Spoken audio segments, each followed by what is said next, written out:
Vivo বাংলাদেশে নিয়ে এলো Y17s ফ্ল্যাগশিপ লেভেলের ডিজাইন, 50 মেগাপিক্সেলের portrait camera, 6+6GB extra RAM, 5000 মিলিঅ্যাম্পিয়ারের big battery, 840 high brightness display, super cool feature দেওয়া হয়েছে অ্যাফোর্ডেবল বাজেটে। এই রিভিউতে আমরা এক নজরে দেখে নেব এই ফোনটির ডিজাইন, ডিসপ্লে, ফোনটির পারফরমেন্স আর ক্যামেরা আর ব্যাটারি লাইফ আর অন্য সব ফিচার, যাতে সবাই ডিসাইড করতে পারে এই ফোনটি কাদের জন্য বেটার হতে চলেছে। আর ভিডিওর শেষ পর্যন্ত দেখতে হলে আরো জানতে পারবেন এই ফোনটি কাদের জন্য নেওয়া ঠিক হবে। So let's begin. Vivo Y17s এ দেখছে একটি ফ্ল্যাগশিপ লেভেলের ডিজাইন। এই ফোনটি হাতে নিলে লাইট ওয়েট প্রিমিয়াম ফিল হবে। এই ফোনটিকে একদমই হালকা করা হয়েছে, এর ওজন করা হয়েছে 186 গ্রামের মতো, তাই ফোনটি হাতে নিলে light weight and smooth feel হবে। ব্যাক সাইডে দেখছে গ্লাস ফন্ট, এর সাইডে ব্যবহার করেছে প্লাস্টিক ফ্রেম, আর এই ফোনটির থিকনেস করা হয়েছে 8.1 মিলিমিটার। এর ব্যাক সাইডে দেখছে IP54 dust and water register, যে কারণে ফোনটি ধুলোবালি এবং জল থেকে সুরক্ষিত রাখবে। আর সিকিউরিটির জন্য ব্যবহার করেছে সাইড মাউন্টেড ফিঙ্গারপ্রিন্ট, আর এই ফোনটির ফিঙ্গারপ্রিন্ট স্ক্যানারও কিন্তু যথেষ্ট ফাস্ট। এই ফোনটিতে 6.56 ইঞ্চি IPS LCD ডিসপ্লে ব্যবহার করা হয়েছে। কন্টেন্ট ওয়াচ এবং গেমিং এক্সপিরিয়েন্স কিন্তু বেটার পারফরমেন্স করবে। আর এর ব্রাইটনেস দেওয়া আছে 840। আউটডোর এবং ইনডোরে এর ব্রাইটনেস নিয়ে তেমন কোনো প্রবলেম হবে না, কোনো রকম চোখের ক্ষতি ছাড়াই ফোন ইউজ করতে সক্ষম হবে। এর স্ক্রিন টু বডি রেটিং থাকছে 83.8%। এর ডিসপ্লে রেগুলেশন 720x1612 পিক্সেল।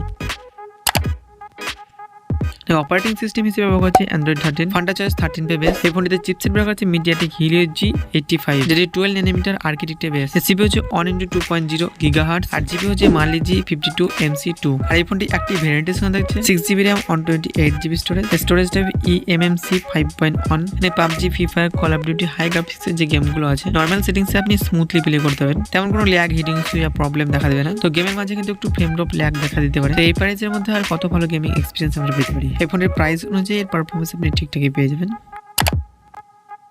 এই ফোনটির ডুয়েল ক্যামেরা সেটআপ থাকছে, যেখানে মেন ক্যামেরা থাকছে 50 মেগাপিক্সেলের, আর এটির সঙ্গে থাকছে 2 মেগাপিক্সেলের ডেপথ সেন্সর। 2 মেগাপিক্সেলের ডেপথ সেন্সর দিয়ে পোর্ট্রেট মোডে বোকে ইফেক্ট করবে, যে কারণে ফটোর কোয়ালিটি আরো বেটার করে তুলবে। তবে এই ফোনটির ক্যামেরা দিয়ে আপনি বেশ ভালো মানের ছবি তুলতে পারবেন। এই ব্যাক ক্যামেরা দিয়ে আপনি ভিডিও শুট করতে পারেন 1080p 30fps এ। আর এর ফ্রন্টে সিঙ্গেল ক্যামেরা ব্যবহার করা হচ্ছে 8 মেগাপিক্সেলের, আর এর ফ্রন্ট ক্যামেরা দিয়ে আপনি ভিডিও শুট করতে পারেন 1080p 30fps এ।